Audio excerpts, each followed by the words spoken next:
We respect and revere Jesus more than you. You don't even serve Jesus. I'll give you an example, yeah? At the end of Gospel of John, numerous places, he says, peace be unto you. Peace to you. What do Muslims say when we greet each other? Great service. Assalamu alaikum, which means peace be unto you. I've never been approached by a Christian in the park that says peace be unto you.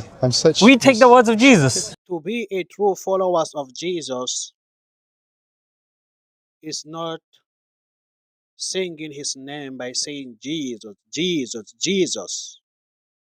But the true followers of Jesus are those who follow the teaching of Jesus.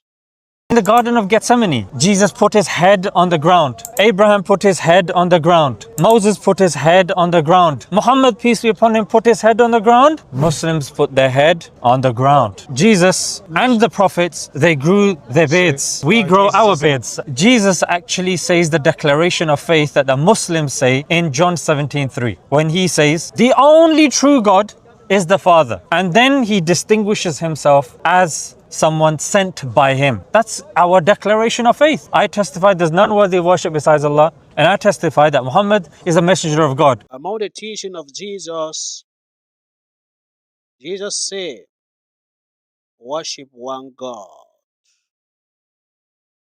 Among the teaching of Jesus, Jesus greet his people by saying, Assalamu alaikum, may peace be upon you. Among the teaching of Jesus, Jesus doesn't eat pork. He forbid eating pork.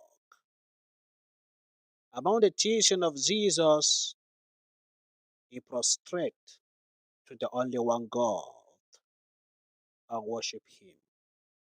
And all these Muslims are the true followers of Jesus. Following Jesus is not singing his name, Jesus, Jesus, Jesus, but to follow the teaching he brought to you from his Lord.